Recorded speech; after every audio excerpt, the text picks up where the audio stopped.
IVM.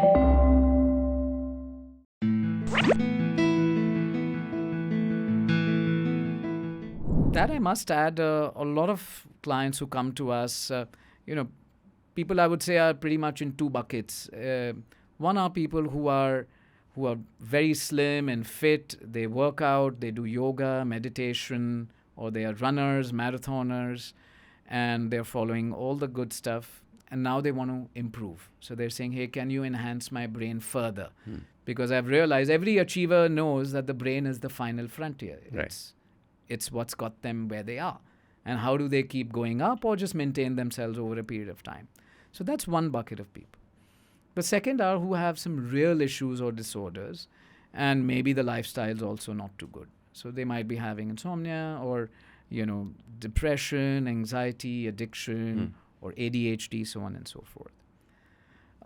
One of the issues which I find common is people assume that for me to improve or to get better, I have to really be going through a torturous physical routine. That, I have to run the 42-kilometer marathon. Only then will I be healthy and will I have longevity. Or I have to go up and climb Everest or do this Arctic expedition or, go on water only for 3 days. Do the hard stuff. Yeah, do the hard stuff. And the words they will throw is, I want to be a beast. Right. And I said, but the beast is never happy. The beast is never calm. Right? The beast is not content. That's why you're There's called too much a beast. agitation, yeah. Right. So I said, why are you putting your body through all of this torturous stuff just so that at the end of it, on a contrast level, you're calmer? So why lift so much of heavy weight or, go down to such a high heart rate just so that you can be better at the end of it?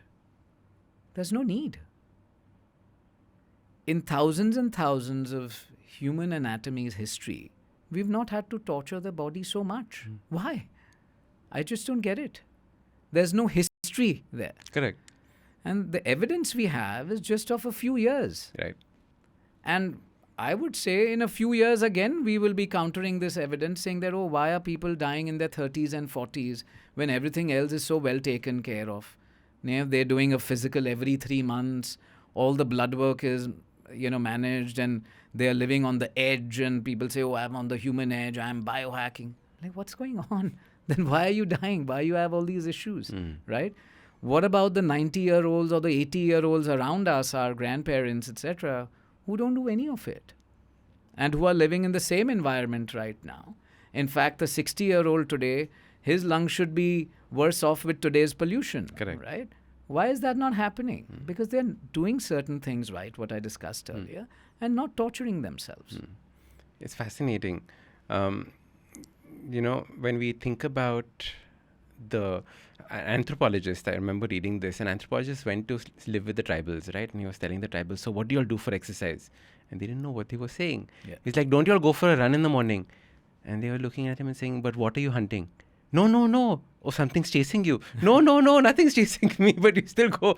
And they all thought he was completely bananas that he would go for a run every morning. That's what it is, right? We never needed that kind of exercise, and that's what it turned into. Yeah.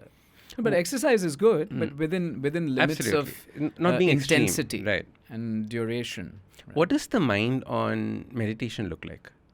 Fantastic. So meditation is really good for your brain for several reasons. If you go back to some of the things we discussed, the amount of energy the brain is consuming, the amount of activity the brain is engaging in. So meditation really is at the core a way to reduce the activity in the brain for that short period of time and give it some rest.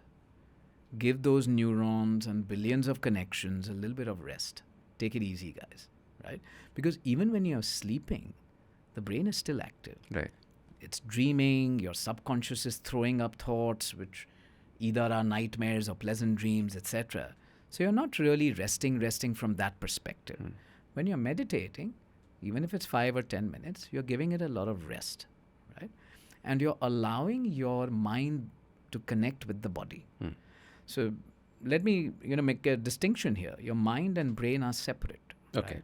Right? Mind is the manifestation of your ideals, values, personality, character, whatever it is. It's the software. It's the software. And that software is about 1 to 5% of who you are. Right? The 95 to 99% is the subconscious, which is the actual hardware, the brain. Right? So during meditation... Also, the subconscious would still be part of the hardware. It wouldn't be a software running in the background. No. I mean, your memory, let's say. Your memory is part of your subconscious, right? Correct. You're not consciously remembering every life fact. Right. All of your 40 years of existence, let's say. You're not remembering it on consciousness. You've got to joggle it. Right? Correct. So that's part of your hardware, your subconscious. So during meditation, you're actually able to achieve a little bit of attachment as well as detachment. So neuroanatomically, it is very, very good for you. I would urge everyone to practice some form of meditation. Not everyone is a candidate for eyes closed meditation. Right. So if you are suffering from anxiety or PTSD or depression, and if you're told to sit with your eyes closed, you might experience some very, very negative emotions, and people have. And it can be very triggering as well, because you will go down that spiral once again, right? So for those people, maybe you do some eyes open meditation, which is more gazing, concentration based, or you do some chanting or mantras where you're repeating the exact thing again and again, and you get into a little bit of a quasi-trance-like state after a few minutes. Correct. Right? And you can see that when you're looking at the brain. Of course. Right. Of course. So that's my view on meditation. I must add here, in our practice, we are not looking at the immediate state of the conscious brain per se. The conscious activity, which you alluded to earlier when you said, somebody's meditating, you can see that in their brain waves or in the graph. Yes, we can, but we are not concerned with that, right?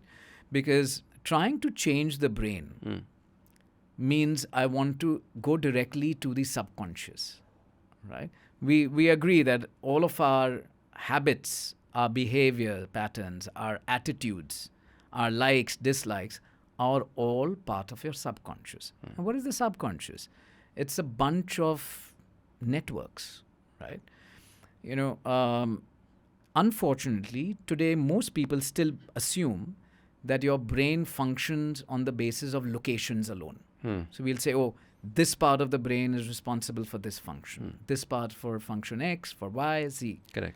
Nothing could be further from the truth. Okay. The brain functions in networks. So there are certain locations which have a more primary role in that function, but it's not the only role, right? And every emotion, so let's take anxiety, right? There is not a single place which is completely responsible for anxiety. Right. So yes, the amygdala will have a larger role to play, but there are several other areas in the brain which form a network along with the amygdala to trigger anxiety, to be able to conquer anxiety or deal with a stressful situation, deal with a frightening situation. And that network comes into play all the time. Right. So similarly, there are networks, brain function networks for attention, for memory, for long-term memory, short-term memory, decision-making, addiction, mood, depression, so on and so forth. So in our practice, we look at all of these networks. Okay. And one of the ways to look at the network is to actually go to the cerebellum. Most of the modern practices are actually restricted to the cerebrum. Front part. Yeah. The neocortex. You'll be surprised. The cerebellum, which, we've always been told is the little brain, and it is actually a very small part of the brain. It's just 10% of the brain's The primitive mass. brain, that is what we normally talk about. Exactly. Right. It has 80% of your neurons. Is that dense? Yeah. Okay. 80% of your neurons are in your cerebellum. Unfortunately, till maybe a decade ago, we always just called it the primitive brain. It's more associated with movement, etc. But in the last decade or so, there is amazing research, which is quite the opposite, where this primitive brain, and if you think of it, what are we bothered about? It's these primitive instincts. Correct. Anxiety. That keep coming up. That keep coming the up. fear. The fear, the anger, right? Or the your lust validation. and all of those kinds of things. All come. of that stuff, right? It's not the math which is bothering us. Can I remember a phone number? It's not that. Right? It's, you're fearful, right? Or diet control, right? That's bothering most of us in some way. Which part of the brain do you think is most important in diet control? Cerebellum. Cerebellum. Ah. Which part is most important for breath work? Cerebellum. Attention, cerebellum. But again, like I said, it's not just the cerebellum. It's a network around It's a network. But we need to be able to go deep dive and get data from the cerebellum. And that's what we do in our practice. We are able to map the entire brain with sensors and go right down to the cerebellum.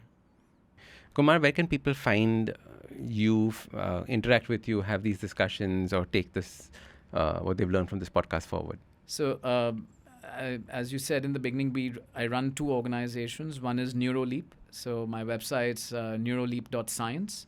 And the second one for Arkani is arkaniphotobio.life.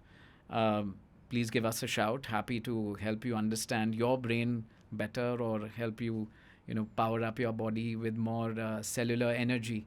Amazing. Thank you so much for coming on the podcast. Thank you. Pleasure. Thanks a lot. Pleasure. IVM